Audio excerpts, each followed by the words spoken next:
A few weeks ago I had an epiphany to mix the precision platforming of Celeste with the insanity of Balatro. And that's what I did. Made a small project and posted a video on YouTube about that. But you know, it's a stupid concept, nobody's gonna care.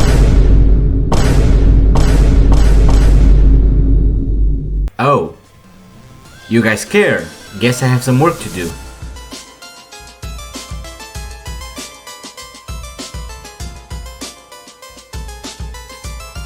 Okay, so the first video got a lot of attention, and I mean a lot. For comparison, my second most watched video has 2,000 views, and now the first one has almost 8 times that. Genuinely, thank you for watching the video and supporting this project. Never in my life I expected the video to get that many views, and increasing my subscriber count by 67%. Don't say it. So really, thank you for everyone who watched the video and supported. And if you haven't, you can go watch it, apparently it's a good video. But there's a few things I need to address. Not the kind of addressing that needs an ukulele, but it's still important. I've seen a few people point out that this should be a mod for either Balatro or Celeste. And that kinda makes sense, but unfortunately I'm not gonna do that. There's a few reasons why. I tried using Olympus, which is what people use to make Celeste mods, but I didn't really find a way to implement Balatro's system. And on the other hand, I would have to use Love2D, which is Balatro's language. And I have no idea how to do that. But mainly, I just want to learn how to make games. I mean, I know how to make games. Maybe you don't know this about me, but I'm a renowned game developer in the game developing world. I mean, I've developed titles like The Ball in the Room and Hasmania, games that have simply too much success for this world. But learning new stuff is always good. And I want to learn new stuff so I can use in future games. So I'll continue to use my old reliable Unity. And it's not like Unity is ever gonna let me down, right? What the hell is that? So if this disappoints any of you, I'm sorry, but this is the path I'm going to take. But don't worry, it's gonna be free for you to play anyways. With that out of the way, there was a lot of feedback you guys mentioned in the last video. Some good, some bad. Some people trashed me for saying that Madeline's movement is simple, and somebody said I sound like Yellow Cake. Didn't like the baby crying though, so I pulled out my speaker that I sneaked in and turned it on.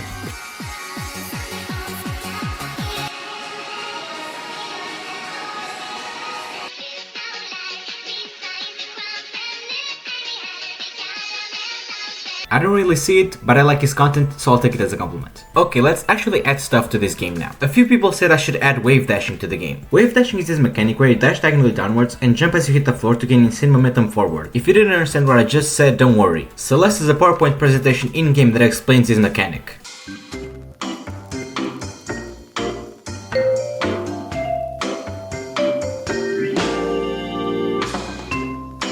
I'm not joking, this is actually part of the game.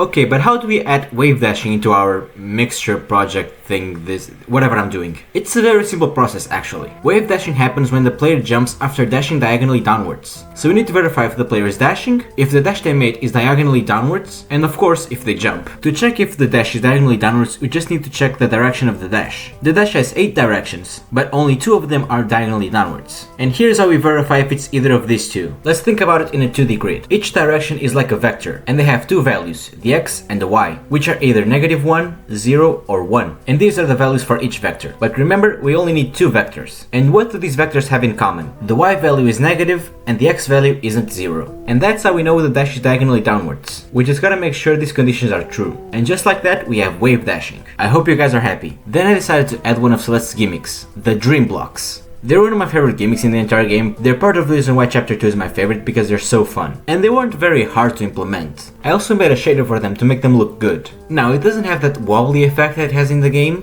because I have no idea how to do that. Look, it's not my fault. Can you seriously look at this and tell me what the hell is going on here? I then made a level using the dream blocks. It's not the most complicated thing in the world, but it adds some variety to the game. And now when you finish a level, another level spawns in. So now you don't play that level again. One thing you guys mentioned was to add jokers that change the gameplay. And fair enough, you would expect to see that in a game like this. And jokers that change gameplay are something I want to be really careful about, because they might just break the gameplay. And in a precision platforming like Celeste, that might not be the best idea. But I will still add a few of them. In fact, I already made one of them. This is the Quantum Joker. It's inspired by the Quantum Slimes from Slime Rancher. And if you have this Joker, you can dash through spikes without dying. And I think this is pretty balanced, because once the dash ends you will die, ignore what you're seeing right now. This also presents new strategies to complete the levels. For example, in this level, instead of going through the intended path, you can just dash through the spikes into the dream block and finish the level. And I can add shortcuts like this to other levels as well. I have a few ideas of jokers that I could do as well, but definitely let me know what jokers you would like to see. And if you have no idea for jokers, I don't know, just